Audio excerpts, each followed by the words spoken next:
하나님께서 세상 역사를 이끌어 가신다는 사실을 믿는다면 우연히 일어나는 일은 아무것도 없다는 사실도 믿게 됩니다. 특히 고난과 위기가 닥쳤을 때 그것은 여실히 증명됩니다. 괜한 어려움 속으로 억지로 떠미시는 일은 없다는 것입니다. 만약 그런 일이 어떤 개인이나 공동체에 일어난다면 분명합니다. 그 일을 통해 어떤 전기를 마련하시고자 하는 하나님의 섭리입니다. 다른 말로 하면 복 주시기 위한 하나님의 몸짓으로 보면 틀림없다는 것입니다. 따라서 위기가 올 때 그것을 위기로만 보는 것은 기회를 놓치는 것입니다. 위기란 알고 보면 한꺼번에 몇 단계를 뛰어오를 수 있는 절호의 기회입니다. 오늘 이스라엘 백성들은 하나님의 사랑의 손길을 추억하면서 애굽 시대 때로 세월을 거슬러 올라갑니다. 자기 조상들이 애굽에서 고난받는 것을 감찰하시는 하나님을 떠올리고 있는데 사실은 바로 그때가 이스라엘이 복받는 백성으로 바뀌는 전환기였던 것입니다.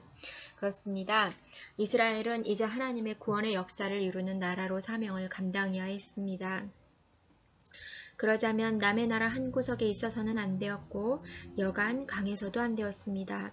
그래서 하나님은 당신의 백성을 애굽에서 나오게 할 계획을 세우고 모세를 부르셨습니다.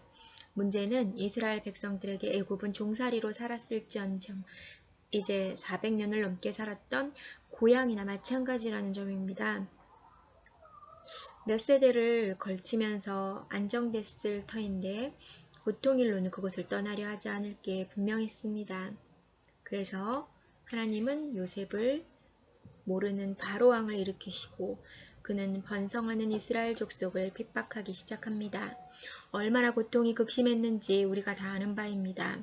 어느 순간 백성들은 애굽 땅이 지긋지긋해졌고 그래서 자기들의 고난을 하나님께 통곡하며 아뢰기 시작했습니다. 그러니까 백성들에게 가해지는 노역과 핍박이 자신들에게는 고난의 시간이었지만 한편으론 그 땅을 떠날 마음을 갖게 한 계기가 되었던 것입니다.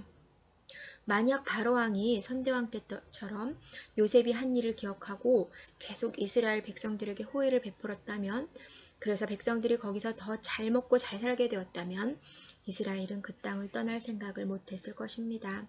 그러니까 이스라엘에게 찾아온 위기는 결국 하나님의 작품이었습니다. 복 주시려고 자기 백성의 위기를 자초하신 것입니다. 복 주시고 하나님의 백성으로 만들기 위한 원대한 계획의 출발이었다는 것입니다.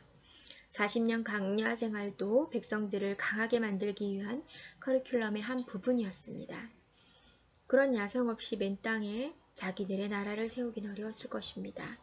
그리고 그 모든 계획은 지금까지 진행되어 왔던 것입니다. 개인에게나 공동에게나 세상 일은 대개 이렇게 흘러갑니다. 위기는 그 극복을 통해 꼭 복이 되는 공식이 되어 왔습니다. 그러므로 지금 위기가 오고 고통이 시작되었다면 그것은 복받기 위한 성장통이라고 생각하면 틀림없습니다. 반대의 공식도 성립됩니다. 고통 없이 복받는 일은 없다는 것입니다. 어느 날 갑자기 소나기 쏟아지듯 하늘에서 복이 뚝 떨어지는 일 따윈 결코 없다는 것입니다. 혹 그런 일이 있다면 그것은 로또 당첨처럼 위험천만한 일입니다. 재앙이 될지도 모르므로 도사려야지 좋아할 일이 아니라는 것입니다. 야복강 사건도 알고 보면 이스라엘 백성에게 일어났던 그 일의 축소판입니다. 그냥은 12지파의 아비가 될 수 없었기에 그 밤에 주님께서 직접 야복강에서의 황골탈퇴를 주도하셨던 것입니다. 그러므로 위기는 곧 기회입니다. 주사의 기지 통증 자체가 아닙니다. 바로와 그의 백성들은 어찌 보면 도박사들 같습니다. 이스라엘 탈출 과정마다 돈을 걸고 목맵니다. 이스라엘이 한번 위기를 극복할 때마다 그들은 판돈을 잃듯 저주가 임합니다. 그런 도박은 할수록 손해고 결국 그들을 기다리는 것은 파산입니다.